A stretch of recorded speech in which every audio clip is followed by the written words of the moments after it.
Assalamualaikum warahmatullahi wabarakatuh. Innal hamdalillah nahmaduhu wa nasta'inuhu wa nastaghfiruh. Na'udzu billahi min shururi anfusina wa min sayyiati a'malina. Man yahdihillahu fala mudilla lahu wa man yudlil fala hadiya lahu. Asyhadu an la ilaha illallah wahdahu la syarika lahu wa asyhadu anna Muhammadan abduhu wa rasuluh sallallahu alaihi wa ala alihi wa ashabihi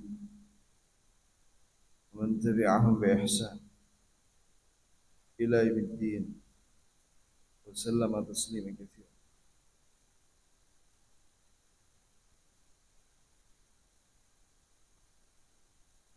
Allahumma arzuqna ilman nafi'an wa rizqan tayyiban wa amalan mutaqabbalan wa aslih lana sya'nana kullah wa la takilna ila anfusina tarfata 'ain. Jamaah sekalian, barakallahu lana wa lakum. Sallamana Allah wa iyyakum fid dunya wal akhirah. Tema kita adalah tema yang sangat penting. Judulnya adalah makna ahli sunnah wal jamaah wa abruzu simati khasais ahli sunnah wal jamaah. Itu makna, arti, pengertian ahli sunnah wal jamaah dan ciri-ciri atau kekhususan atau tanda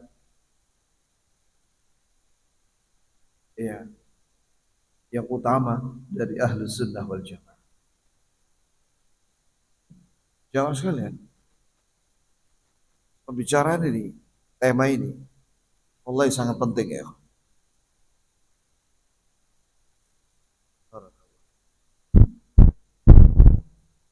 Mengapa? Karena tema ini ada dalilnya dalam Al-Quran dan hadis.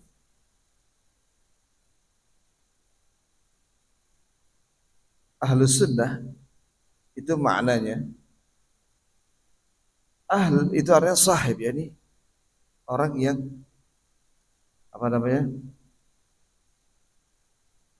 memiliki sunnah. Maksudnya dia mengamalkan sunnah, meyakini sunnah. Itu ahl, sahib wal jamaah. Nah sekarang apa makna sunnah? Sunnah itu secara bahasa sinonim dengan at-tariqah. Itu dalam kamus Arab. Sunnah itu maknanya apa? At-tariqah, yaitu jalan atau makna metode atau cara. Itu secara bahasa. Adapun secara syar'i, definisi secara syar'i, sunnah itu maknanya kullu ma udhifa ila Nabi sallallahu alaihi wasallam min qawlin aw fi'lin aw taqririn aw sifati khalqiyyin aw khuluqiyyin. Ini pengertian sunnah menurut ulama ahli hadis. Iya. Kalau menurut ahli fikih, sunnah itu ma yuthabu fa'iluh wa la yu'aqab tarikuh. Artinya, kalau menurut ahli hadis, sunnah itu artinya semua yang disandarkan kepada Nabi, baik itu berupa ucapan beliau atau perbuatan beliau sallallahu alaihi wasallam, atau persetujuan beliau, atau berita tentang sifat bentuk tubuhnya Nabi. Bagaimana gambaran bentuk tubuhnya Nabi SAW dari rambut sampai kaki. Kemudian au khuluqiyin atau akhlak, adab. Itulah pengertian sunnah menurut ahli hadis. Dan inilah yang dimaksud dengan pembahasan kita. Adapun menurut ahli fikih, sunnah itu adalah apabila dikerjakan diberi pahala oleh Allah, apabila ditinggalkan tidak berdosa. Kita tidak membahas sunnah menurut pengertian ahli fikih, tapi menurut ahli hadis. Kemudian al-jamaah. Al-jamaah itu maknanya dari kata ijtima'. Itu artinya ta'ifah minan nas atau yakni sekelompok orang, atau maknanya adalah bersatu. Ya. Alaikum bil jamaah wa iyyakum al furqah. Dalam kalian bersatu, jangan berpecah belah. Berarti dari kalimat ini makna ahlu sunnah wal jamaah yaitu orang-orang yang kata Syekh Ibnu Utsaimin ya rahimahullah, humul ladzina tamassaku bis sunnah wajtama'u 'alaiha. Sunnah itu ahlu sunnah wal jamaah berarti orang-orang yang berpegang kepada sunnah dan mereka bersatu di atas sunnah. Itulah pengertian ahlu sunnah wal jamaah. Sekarang kita dalam bentuk tanya jawab aja. Ada dalilnya sunnah di dalam Al-Quran dan hadis. Itu pula al-jamaah. Jawabannya adalah ada.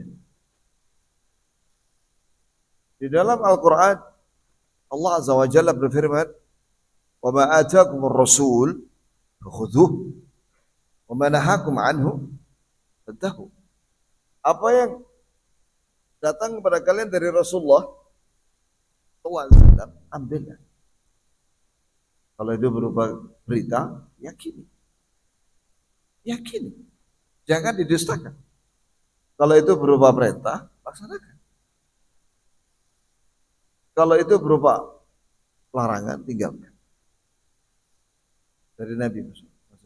Kalau Nabi melarang, tinggalkan. Iya. Kemudian wa manahakum anhu fantahu. Apa yang Nabi larang, tinggalkan. Banyak dalilnya dalam Al-Quran ya. Perintah Allah Azza wa Jalla agar kita taat kepada Rasulullah. Ati'u Allah wa ati'u Rasul. Ya ayyuhalladzina amanu ati'u Allah wa ati'u Rasul wa ulil amri minkum. Fa in tanaza'tum fi syai' farudduhu ila Allah wa Rasul. In kuntum tu'minuna billahi wal yawmil akhir, dzalika khairu wa ahsanu ta'wila. Wahai orang, ini surat An-Nisa. Allah Subhanahu wa taala berfirman, wahai orang yang beriman, ini ditujukan kepada orang yang beriman, ini orang Islam. Ati Allah. Taatlah kalian kepada Allah. Ati'ur Rasul. Taatlah kalian kepada Rasul. Dan wa ulil amri minkum. Taatlah kalian kepada pemimpin kalian. Dalam tafsir Ibnu Katsir, pemimpin itu ada dua. Ulil amri itu ulama, umara wa umara. Atau umara wa ulama. Umara itu penguasa. Ulama orang alim. Itu walil amr, itu pemimpin kita ya. Kenapa di dalam ayat ini dihilangkan kalimat ati'u ketika menyebut ulil amri? Sedangkan ketika menyebut taat pada Allah dan Rasul disebut dua kali itu ati'u. Ati'u Allah, ati'u Rasul. Ketika menyebut ulil amri langsung ulil amri minkum. Kata Ibnu Qayyim di sini menunjukkan bahwa taat kepada Allah dan Rasulnya itu mutlak. mutlak. Karena semua yang bersumber dari Allah, Al-Quran dan Sunnah, itu dari Nabi, itu hak 100% mutlak. Adapun ulil amri tidak disebut lagi ati'u. Maka di sini ketaatan kepada umara dan ulama muqayyadah. Itu terikat dengan ketaatan dengan Al-Quran dan Sunnah. Maksudnya jika ulama dan umara menyuruh sesuai dengan Al-Quran dan Sunnah, taati dia. Innamat ta'atu fil ma'ruf. Ketaatan itu dalam hal yang ma'ruf, bukan dalam hal yang mungkar. Jadi ketaatan kepada manusia itu dalam hal yang ma'ruf. Ma'ruf itu sesuatu yang baik menurut syariat. Kalau menyuruh kepada kemungkaran, kata Rasulullah SAW, la ta'ata li makhluk fi ma'siyatil khaliq. Tidak boleh taat kepada makhluk dalam hal maksiat kepada Al-Khaliq. Itu Allah yang Maha Menciptakan. Jelas sekali maknanya. Yani kalau ulama dan umara menyuruh kepada al-haq, kita taat. Tapi kalau mereka bertentangan dengan al-haq, yaitu Quran dan Sunnah, ya kita nggak taat dalam masalah itu. Dalam masalah kemungkaran itu. Sebagaimana Allah Ta'ala berfirman, wa in jahadaka ala an tusyrika bima laysa laka bihi ilm fala tuti'hum wa sahibhuma fid dunya ma'rufa. Jika kedua orang tuamu menyuruhmu untuk, yani menyuruh kamu dengan sungguh-sungguh untuk berbuat syirik, menyekutukan Allah, jangan kamu taati keduanya. Jadi jangan kamu taati kedua orang tuamu yang menyuruhmu kepada kesyirikan itu. Tapi pergaulilah keduanya dengan baik. Jelas sekali. Kemudian fa in tanaza'tum fi syai' farudduhu ila Allah wa Rasul. Jika kalian berselisih tentang masalah agama, maka kembalikanlah kepada Allah dan Rasulnya. Ini kembali kepada Al-Quran dan hadis. In kuntum tu'minuna billahi wal yawmil akhir, jika kalian beriman kepada Allah dan hari akhir, dzalika khair, itu merupakan kebaikan. Ini kembali kepada Allah dan ini Al-Quran dan Rasulnya, ini hadis. Dalam perselisihan, itulah jalan yang terbaik. Wa ahsanu ta'wila, dan itu sebaik-baik penafsiran. Ini Quran. Oh banyak di dalam Al-Quran ya. Ati Allah, ati Rasul itu banyak dalam Al-Quran. Wa in tuti'uhu tahtadu. Jika kalian taat kepada Rasul, kalian akan dapat hidayah. Qul in kuntum tuhibbuna Allah fattabi'uni yuhibbukum Allah wa yaghfir lakum dzunubakum wallahu ghafurur rahim. Ali Imran ayat 31. Katakanlah wahai Nabi, yakni katakanlah wahai Nabi kepada manusia, jika kalian mengaku cinta kepada Allah, fattabi'uni, ikuti aku, yakni ikutilah Rasulullah sallallahu alaihi wasallam. Maka yuhibbukumullah, maka Allah akan mencintai kalian, wa yaghfir lakum dzunubakum, dan Allah akan mengampuni dosa kalian, dan Allah Maha Pengampun lagi Maha Sayang kepada orang-orang yang mengikuti Nabi Muhammad sallallahu alaihi wasallam, ilman wa amalan, baik ilmu maupun amal. Dalil sunnah, hadis maksudnya, tentang lafaz sunnah wal jamaah. Ya. Itu Nabi kita Muhammad sallallahu alaihi wasallam bersabda dalam hadis yang masyhur, "Usikum wa nafsi bi taqwallah. Sami wa ta'ah. In ta'amara 'alaikum 'abdun habashi. Innahu man ya'ish minkum fasayara ikhtilafan katsira. Fa'alaikum bisunnati sunnatul khulafa ar-rasyidin al-mahdiyyin min ba'd. 'addu 'alaiha bin nawajid wa iyyakum wa muhdatsatil umur fa inna kulla muhdatsatin bid'ah wa kulla bid'ah dhalalah wa kulla dhalalatin." Ini sabda Nabi. Sahih di sini. Ada dalam kitab Arba'in Nawawiyah. Nabi SAW bersabda, ya, aku berwasiat pada kalian agar kalian bertakwa kepada Allah. Itu melaksanakan perintah Allah dan menjauhi larangan. Wasam'i wa ta'ah. Hendaklah kalian mendengar dan taat kepada pemimpin kalian. Ini dalam hal apa tadi? Yang ma'ruf. Sam'i wa ta'ah. Ini jangan kalian memberontak kepada pemimpin muslim. Tapi dengar dan taati dalam hal yang ma'ruf. Dalam hal yang baik. Yang sesuai dengan Al-Quran dan Sunnah. Kalau menyuruh kepada yang mungkar, sebagaimana tadi, tidak. Jangan taati dia. Karena itu maksiat. Tapi jangan memberontak. Itu maknanya. Karena banyak dalil larangan memberontak pada penguasa yang muslim. Kemudian, wa in ta'ammara 'alaikum 'abdun habasyi. Walaupun yang memimpin kalian itu seorang budak dari Habasyah. Ini walaupun tidak memenuhi syarat. Karena dia budak. Karena idealnya pemimpin itu dari apa? Orang merdeka. Habasyi itu Ethiopia. Ya ini walaupun dia misalnya dia. Karena di zaman dulu itu rata-rata budak itu kulit hitam. Ini walaupun dia kulitnya hitam. Dari Afrika, dari Ethiopia. Itu ya jemaah. Memang idealnya pemimpin itu dari Quraisy. Kata Rasulullah al-a'immatu fi Quraisy. Pemimpin yang ideal itu secara syar'i dari Quraisy. Dari kabilah Quraisy. Quraisy itu dari keturunan Nabi Ismail. Silsilahnya itu nyambung kepada Nabi Ismail. Ibn Ibrahim alaihissalam. Nabi itu dari Quraisy.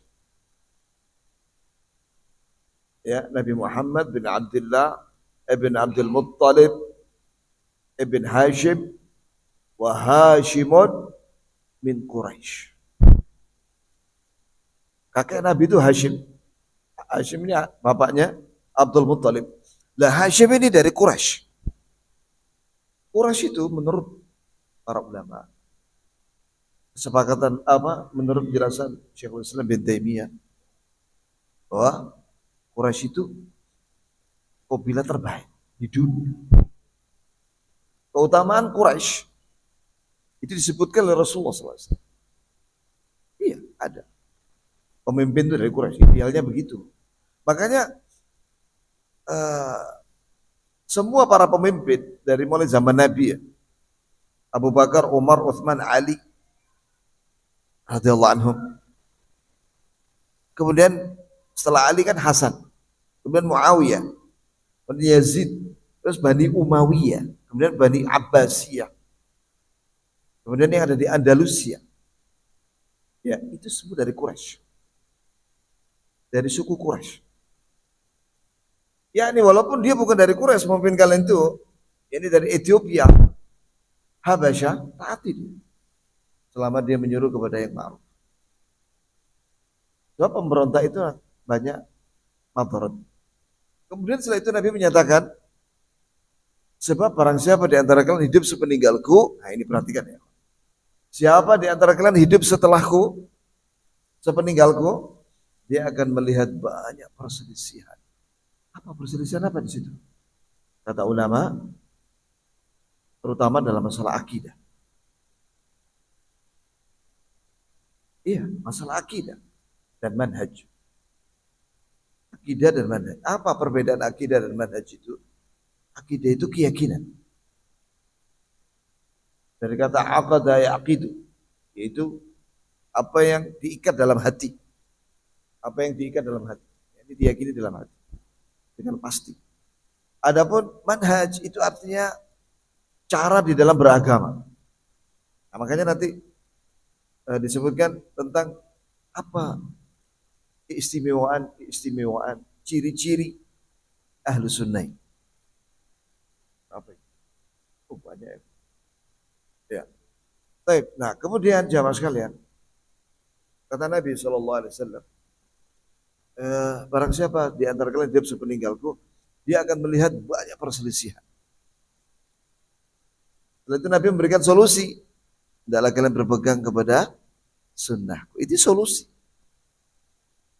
dari Nabi SAW. Hendaklah kalian berpegang pada sunnahku. Dan sunnahnya Khulafa ar-Rasyidin. Dan sunnahnya para Khulafa ar-Rasyidin, yaitu Abu Bakar, Umar, Ali radhiyallahu anhum ajma'in. Kemudian wa iyyakum tamassaku biha. Dan hendaklah kalian berpegang kepada sunnah itu. Ini sunnah Nabi dan sunnahnya Khulafa ar-Rasyid. Tamassaku biha wa addu 'alaiha bin nawajid. Dan hendaklah kalian gigit itu sunnah dengan gigi geraham kalian. Kata Syekh Salim hafizahullah bin Eid al-Hilali mengatakan begini. Di dalam bahasa Arab kalau seorang menggigit sesuatu, ya, itu berarti apa? Kinayatun an at-tamassuk wa in rafadahun nas. Ya, ini berpegang walaupun orang enggak suka. Orang lain enggak suka. Ini walaupun dia ditentang, dimusuhi, jangan dilepas itu sunnah. Pegang kuat-kuat. Diungkapkan dengan apa? Gigitlah dengan gigi geraham sunnah itu. Maknanya, ya ini jangan kau lepas itu, walaupun kamu dibenci orang. Kemudian, iyyakum muhdatsatil umur. Jauhilah kalian semua yang dikarang-karang dalam agama. Berarti ini lawan daripada sunnah. Kalau sunnah dari Nabi. Kalau yang dikarang-karang itu bukan dari Nabi. Baik berupa keyakinan atau apa? Perintah, larangan. Bukan dari Nabi. Dikarang-karang oleh manusia. Hati-hati kalian dengan yang dibikin-bikin oleh manusia dalam agama. Kemudian sebab semua yang dikarang-karang dalam agama itu bid'ah, dan semua bid'ah itu sesat. Dan semua kesesatan itu tempatnya di neraka, kata Rasulullah. Nabi yang bilang. Dan juga, nah itu cukup satu aja dalil ya, sunnah. Kemudian jamaah, itu ada hadisnya. Kata Nabi SAW, iftarqatil yahud ala 71 firqa kulluha finnar illa wahidah. Wa iftarqatil nasara ala 72 firqa kulluha finnar illa wahidah. ستفترق أمتي على 73 فرقة كلها في النار إلا ملة واحدة وهي الجماعة. قيل من الفرقة الناجية يا رسول الله؟ قال من كان مثل ما أنا عليه اليوم وأصحابي. Hadis ini sahih. Bahkan kata Imam At-Tirmidzi hasanun sahih. Dan ini hadis juga disahihkan oleh Syekhul Islam bin Taimiyah dan juga Syekh Al-Albani. Para ulama ahli hadis mensahihkan hadis ini. Diriwayatkan oleh 21 sahabat. Nabi bersabda sallallahu alaihi wasallam, orang Yahudi terpecah menjadi 71 kelompok, golongan. Semuanya di neraka kecuali satu, yaitu yang mengikuti Nabi Musa dengan benar. Kemudian Nasara terpecah menjadi 72 golongan. 72. Lebih banyak daripada Yahudi. Semuanya di neraka, kata Rasulullah. Kecuali satu, yaitu yang mengikuti Nabi Isa dengan benar. Kemudian umatku ini, kata Rasulullah, sataftariqu ummati. Umatku akan terpecah menjadi 73 golongan. Semuanya di neraka, kecuali satu. Dan satu itu adalah al-jamaah. Al-jamaah ini dijelaskan sama Nabi karena sahabat tanya, siapa golongan yang selamat itu ya Rasul?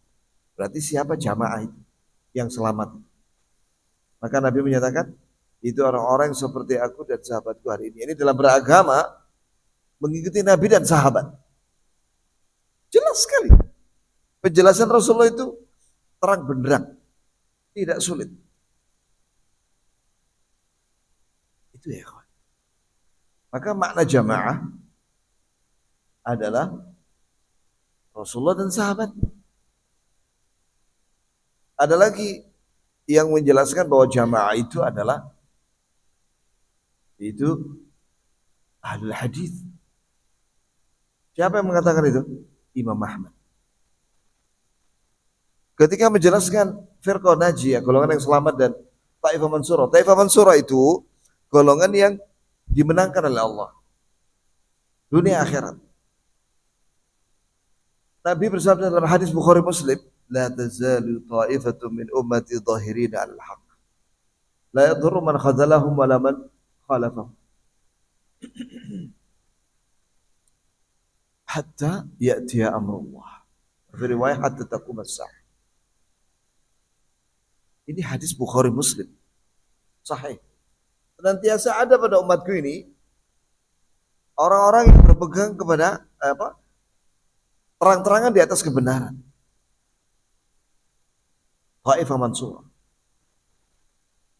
Terang-terangan di atas kebenaran dan dia itu ditolong oleh Allah.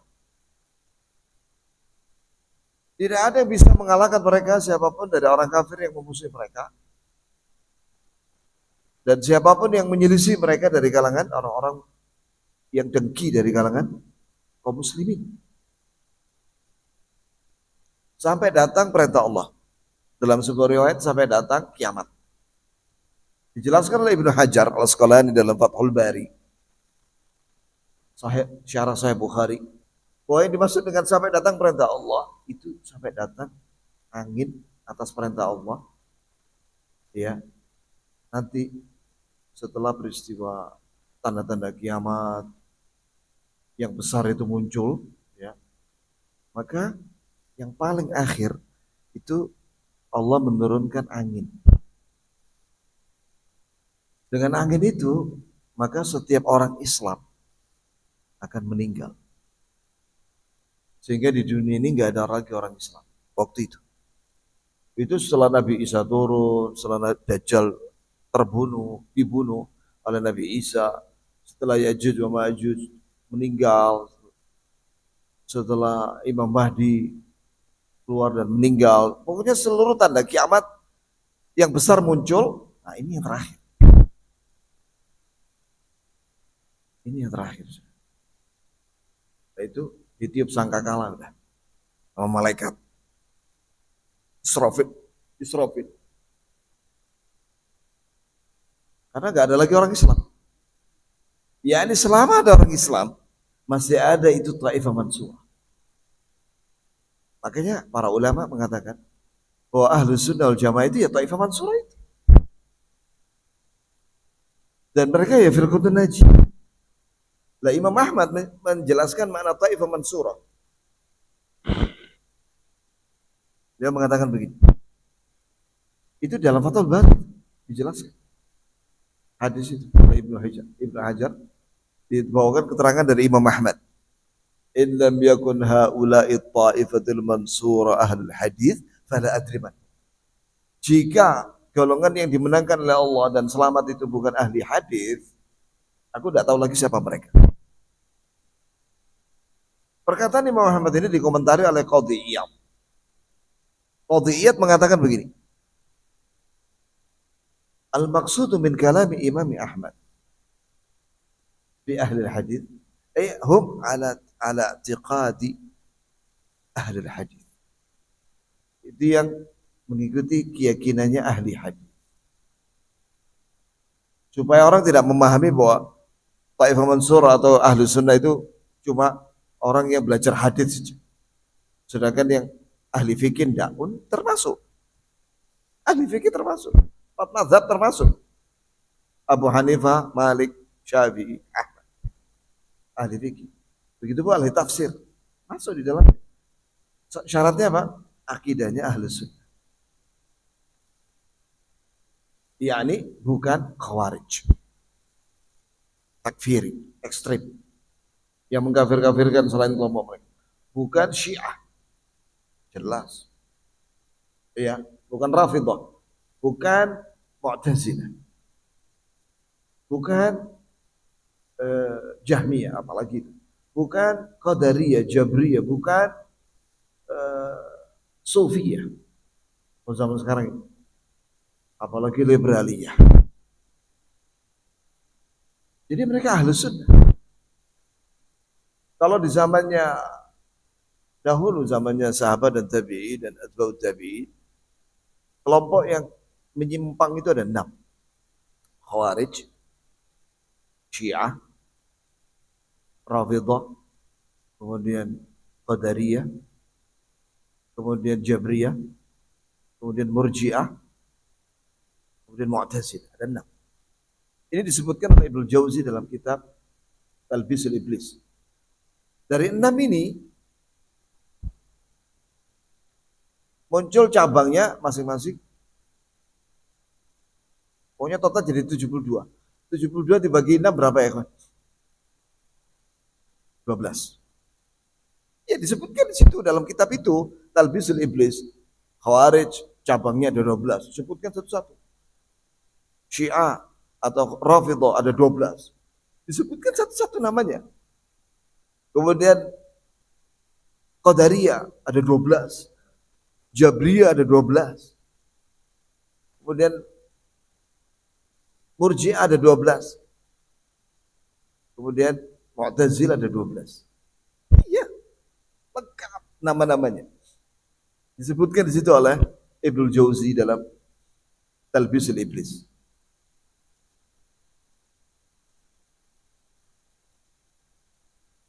Ahlul hadis itu seperti Imam Bukhari yang punya kitab Sahih Bukhari, Muslim, Abu Dawud, Tirmidzi, Nasai, Ibnu Majah, Malik, Musnad yang punya Musnad Ahmad itu Ahmad. Kemudian banyak ahli hadis itu. Banyak. Rawi-rawi itu ahli hadis semua. Rawi. Antum kalau baca hadis dalam Sahih Bukhari itu kan ada sanad toh. Sanad itu terdiri dari beberapa rawi. Itu semua ahli hadis. Ya mas sekalian. Baik, nah sekarang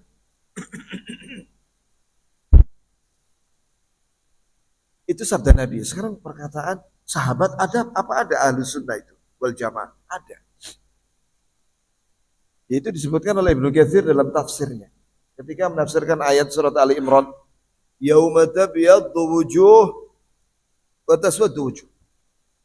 Pada hari kiamat ada orang-orang yang wajahnya putih bercahaya. Terus dibawakan keterangan dari Ibnu Abbas. Mereka ini adalah orang-orang yang ahli sunnah wal jamaah. Silakan cek di kitab itu.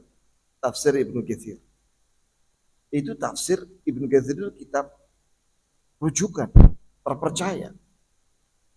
Karena dia ngambil dari Ibnu Jarir Tabari. Dengan sanad, sebutkan dengan sanad sampai kepada Ibnu Abbas.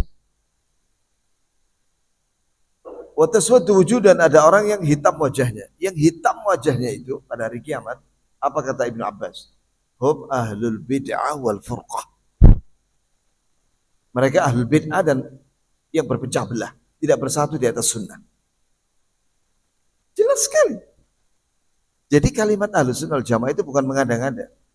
Itu ada di Quran, ada di hadis, ada di perkataan sahabat, apalagi perkataan tabi'in. Banyak sekali. Ini buku namanya Syarhus Sunnah, karya Imam Al-Barbahari.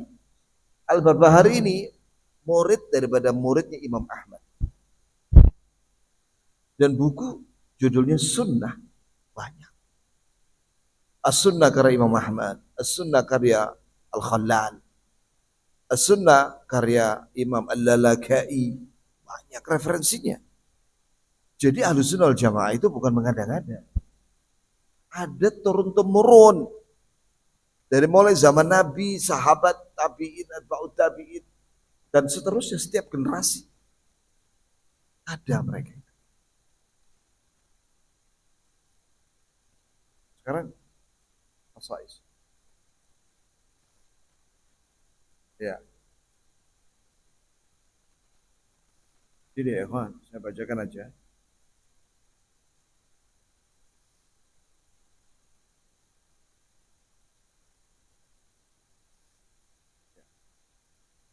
Yang pertama, ciri-ciri mereka. Tabatuhum al-haq. Mereka teguh di atas kebenaran. Yang datangnya dari Allah. Al-haqqu min rabbik. Kebenaran itu dari Rabb. Fala takunanna minal mumtarin. Maka jangan kalian menjadi orang-orang yang ragu. Jangan sekali-kali kamu ragu. Lihat di Imam Ahmad ya. Salah satu contohnya Imam Ahmad. Itu mempertahankan satu keyakinan. Yaitu Al-Quran itu kalam Allah bukan makhluk. Firman Allah bukan makhluk. Sedangkan rajanya, ada 3 raja waktu itu. Raja Al-Ma'mun, Raja Al-Wathiq, Raja Al-Mu'tasim.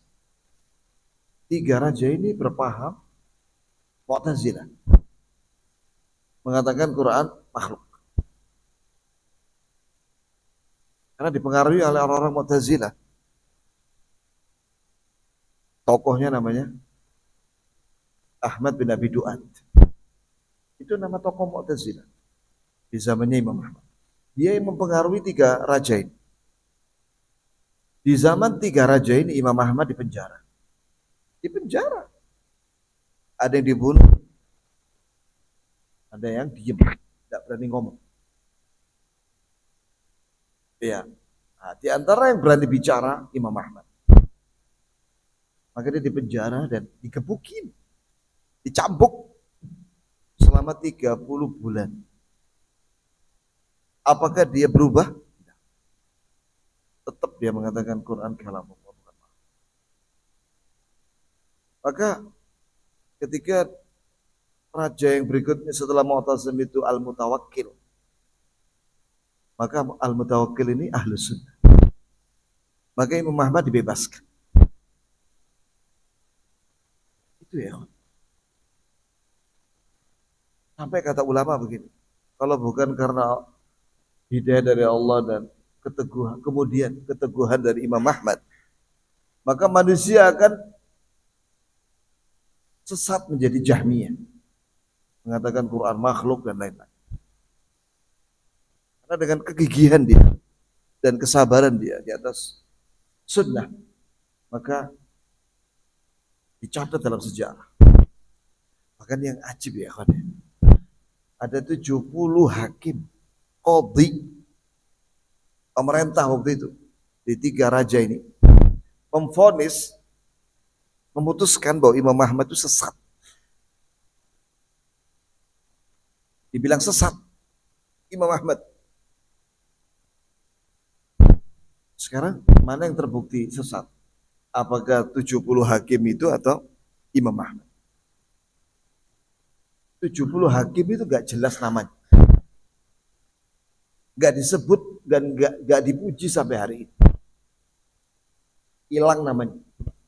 Sedangkan nama Imam Ahmad abadi. Dari mulai zaman dia sampai hari ini sampai. Ya. Apalagi dia ada kitabnya Musnad Ahmad. Ada 30.000 hadis. 30.000 hadis.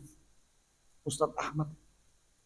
Sedangkan 70 hakim yang mengatakan bahwa Imam Ahmad itu sesat, ya ada satupun karya sampai hari.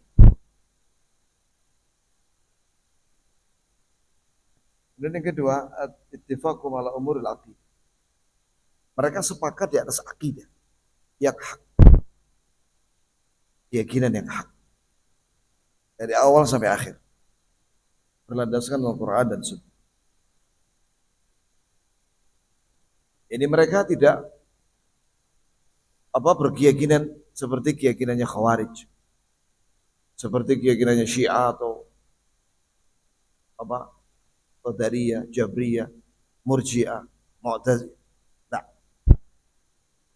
mereka tidak berkeyakinan sesat. Ini penting ya, kawan. Penting masalah ini. Keyakinan. Yang membedakan Ahlus Sunnah dengan Khawarij dan lain-lain tadi itu keyakinan. Walaupun juga ada dalam fikih. Fikih ada perbedaan. Yang mereka menyelisih Ahlus Sunnah seperti orang Khawarij kalau motong tangannya pencuri itu dari sini. dari lengan. Ahlus sunnah kan dari sini toh, dari pergelangan tangan ini. Kalau khawarij dari sini, pikirnya beda udah. Orang Syiah, kalau wudhu pas bagian kaki itu mereka tidak membasuhnya, diusap bagian atasnya aja. Padahal dia bukan musafir dan tidak pakai khuf. Itu diusap saja, jadi kering. Telapak kakinya, sela-sela jarinya, tumitnya, mata kakinya itu kering dari air wudhu. Jadi wudhunya orang Syiah itu tidak sah.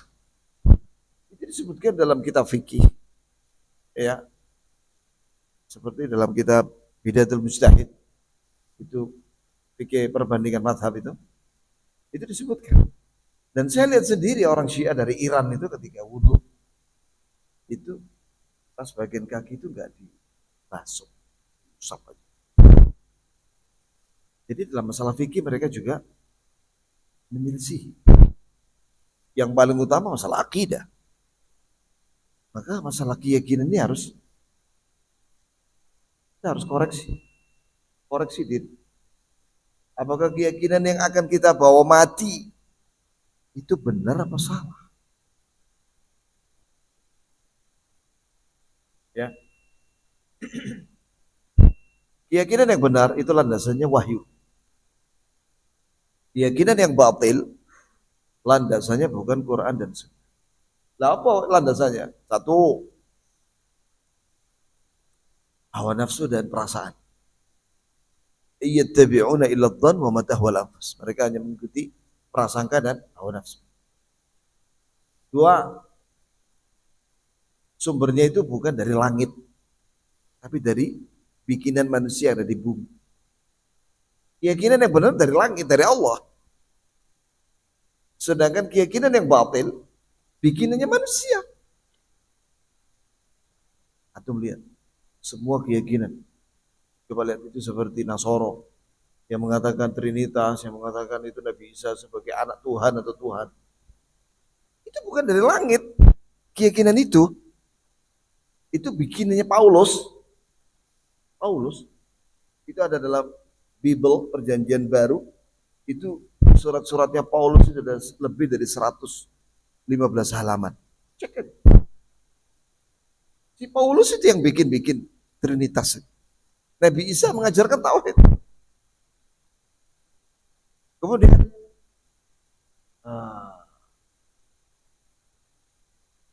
apalagi rujukannya orang-orang yang menyimpang, yaitu mimpi. Mimpi. Ada orang bilang gini, saya ini disuruh oleh Nabi lewat mimpi untuk mendirikan torekot. Itu lebih dari satu torekot itu ya. Di antaranya Tijaniyah, itu pendirinya itu bilang, aku disuruh oleh Nabi dalam mimpi untuk bikin torekot. Jawabannya gampang. Memangnya ada syariat baru setelah Allah menyempurnakan Islam ini? Al-yawma akmaltu lakum. Pada hari ini telah aku sempurnakan agama kalian. Sudah tidak ada lagi wahyu, nggak ada lagi pesan-pesan lagi. Yang baru dari Rasul itu tidak ada. Nggak ada lagi ayat atau hadis yang baru, tidak ada. Udah sempurna, udah Islam ini. Ada lagi lewat mukasyafat. Mukasyafat. Mukasyafat itu cari wangsit dari mayat. Jadi dia, kalau orang-orang sufi itu mereka karena zaman kan mereka dilarang untuk menghadap kubur Nabi dan membelakangi kiblat secara langsung, ya kan? Kan tidak boleh. Maka mereka mukasyafahnya itu di penginapan di seberang hotel di arah kiblat. Hotelnya itu kamarnya menghadap kuburan. Dibukalah itu jendela menghadap kuburnya Nabi. Katanya dapat wangsit dari Nabi SAW.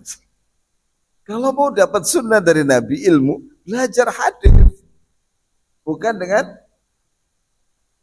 mukasyafah berhadapan dengan kuburannya Nabi SAW. Mana bisa? Orang menghadap kubur gini dapat ilmu. Ada, harus belajar. Sahih Bukhari itu sabda Nabi. Sahih Muslim. Ada lagi yang menggunakan hadis palsu. Itu rujukannya ahlul bid'ah. Ada yang menggunakan hadis dhaif. Anda tahu nggak aliran sufi ya? Nur Muhammad. Kenapa mereka menamakan dirinya Nur Muhammad? Karena mereka pakai hadis, tapi palsu.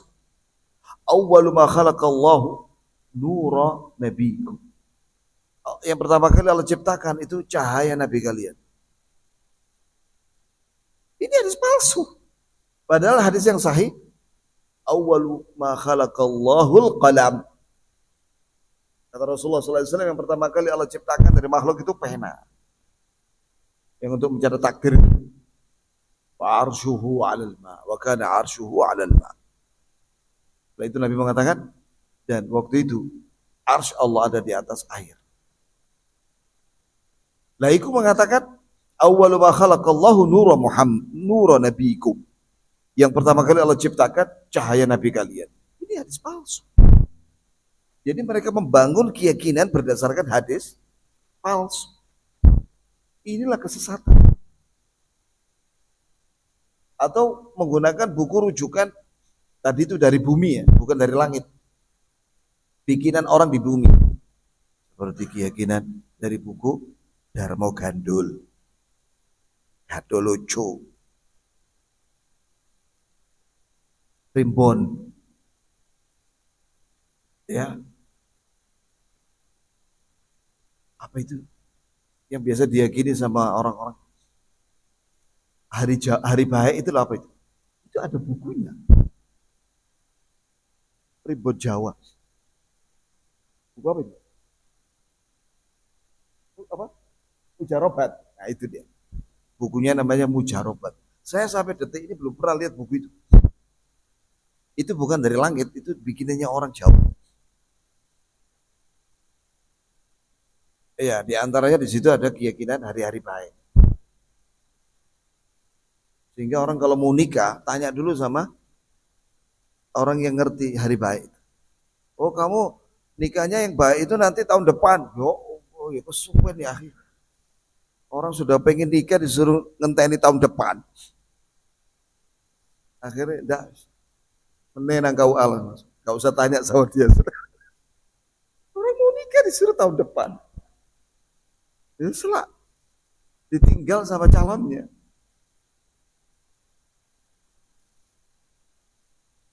Kemudian bahwa mereka ini Ahlu Sunnah ini meyakini bahwa jalannya sahabat atau salafus saleh itu lebih selamat, lebih tahu tentang agama dan lebih bijak, lebih hikmah daripada selain mereka yang belakangan.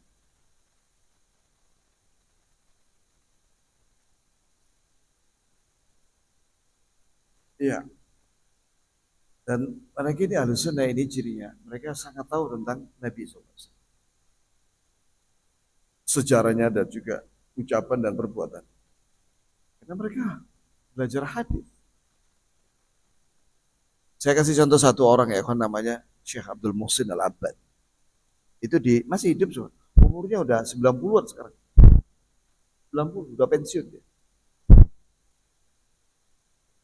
Itu setiap maghrib kecuali malam Jumat itu mengkaji Sahih Bukhari secara berurutan sampai hatam, Sahih Muslim sampai hatam.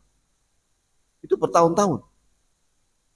Sunan Nabi Daud sampai hatam, Sunan Nasai, Tirmidzi sampai hatam, Nasai sampai hatam, Ibnu Majah sampai hatam, dan Muwatta Malik sampai hatam. Dan dia kalau menjelaskan itu bukan hanya matanya, sanatnya juga. Rawi, fulan itu begini, fulan begini, fulan hafal. Loh dia kan tidak baca, muridnya yang bacakan hadis, sanad dan matan. Terus syekh itu menjelaskan rawi-rawi. Apa? Tapi juga dia murojaah, kata kawan-kawan, eh, muridnya yang membacakan itu namanya Syekh Abdul Malik Ramadan yang mau datang. Syekh Abdul Malik Al-Jazairi Ramadan itu yang dari Al-Jazair itu yang tinggal di Madinah, itu murid yang lama dengan Syekh Abdul Muhsin yang mau datang ini nanti bulan September kalau mau salah di Surabaya. Dan dia itu setiap pada asar datang ke rumahnya Syekh membacakan 20 atau 30 hadis dan disampaikan kepada Syekh rawi-rawinya. Kalau Syekh udah hafal nggak perlu disampaikan. Tapi kalau Syekh belum tahu siapa rawi itu, maka dibawakan sama muridnya. Oh dia ini dalam kitab ini. Itu dia hafal sama Syekh. Nah, maghrib dia ngisi. Tak baca teks. Yang baca itu murid Dr. Rusyaidan namanya. Seorang dosen di Jamiah Islam. Nah, itu salah satu contoh ahli hadis. Ya, di abad ini yang masih hidup. Nah, kalau yang sudah meninggal lah Syekh Albani. Masya Allah. Syekh Albani itu lihat karya tulis. Dan ciri mereka semangat menyampaikan akidah yang benar dan lurus. Demikian ya ikhwan. Oh iya, dan mereka ini pertengahan dari kaum yang ekstrim dan meninggalkan. Jadi mereka tidak ekstrim dan tidak meninggalkan. Tengah-tengah. Contoh, misalnya dalam hal mensikapi Nabi Muhammad SAW. Yang ekstrim mendudukkan Nabi itu pada derajat ketuhanan. Kayak sebagian orang sufi. Yang minta-minta sama Rasulullah. Berdoa minta kepada Rasul. Ini sufi. Amalannya orang sufi. Nah ini ekstrim. Mendudukkan Nabi pada derajat ketuhanan. Ada lagi yang tafrid. Tafrid itu meninggalkan sunnah Nabi.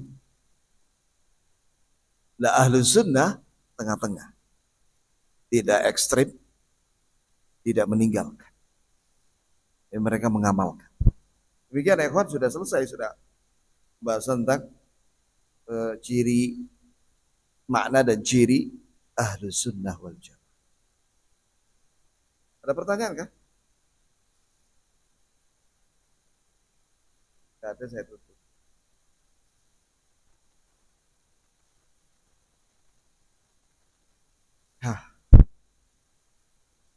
Pertanyaan? Apa ada yang belum jelas?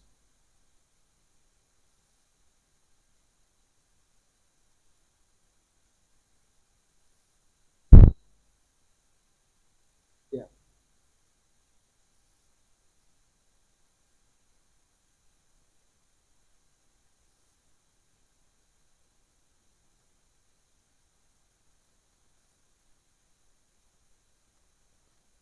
Jamaah itu penjelasan dari para ulama. Satu, mereka itu sahabat. Jadi kalau ingin terpuji sebagai jamaah, ikuti sahabat. Dalilnya banyak. Khairun nas qarni. Sebaik-baik manusia yang hidup pada abadku. Ini sahabat. Ini barang siapa yang ikuti sahabat dalam beragama, dia jamaah. Dua. Jamaah itu kata Ibnu Mas'ud, ma wafaqal haq walau kunta wahda. Itu yang sesuai dengan kebenaran walaupun Anda sendirian. Ini berpegang kepada Quran dan Sunnah dengan pemahaman salafus saleh, pemahaman sahabat. Itu jamaah walaupun sendirian. Jadi nggak mesti mereka itu satu kelompok. Ya, kayak misalnya di beberapa negeri yang tidak banyak ulamanya, mereka satu orang. Tapi dia ahli sunnah wal jamaah, walaupun satu orang. Tiga, jamaah itu maknanya adalah ahli hadis. Tadi sudah. Empat, jamaah itu maknanya as-sawadul a'dham. As-sawadul a'dham itu adalah masyarakat kaum muslimin yang dipimpin oleh amir. Maksudnya amir di sini ya penguasa muslim. Jadi cirinya jamaah itu tidak memberontak, tapi mereka mendoakan penguasa itu, mendoakan kaum muslimin, ya, dan mereka taat pada penguasa muslim dalam hal yang ma'ruf. Inilah yang dimaksud dengan jamaah. Karena orang Khawarij itu suka memberontak, mereka memberontak. Mereka mengatakan bahwa penguasa muslim itu di Indonesia ini misalnya, itu kafir. Nah ini Khawarij. Ahlu sunnah tidak mengkafirkan. Jelas ya, akhi? Itu al-jamaah. Al-jamaah itu juga ahlu sunnah. Jadi maknanya itu ahlu sunnah. Tidak mesti mereka itu banyak. Ada yang banyak di Madinah banyak. Ulama ahli sunnah banyak. Ada yang sedikit. Jika di situ kaum muslimin itu sedikit, maka ahli sunnah sedikit. Tidak mesti mereka itu berkelompok. Yang penting mereka berpegang dengan akidah Nabi Muhammad SAW dan sunnah beliau dalam beragama, maka dia ahli sunnah. Ada lagi?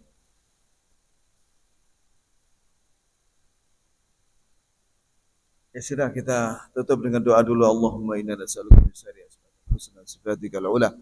Allahumma ja'alna min ahli sunnati wal jamaah.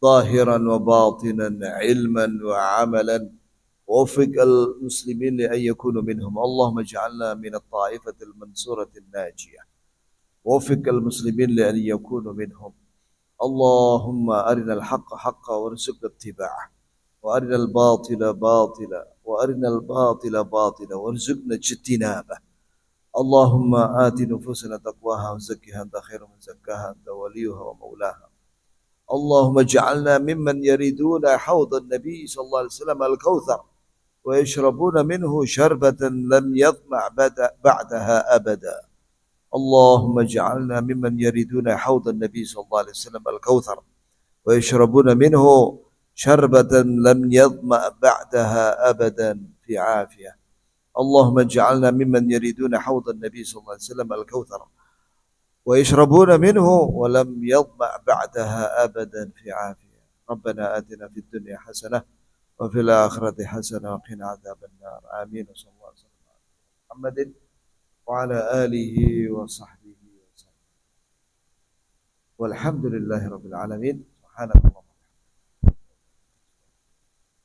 السلام عليكم.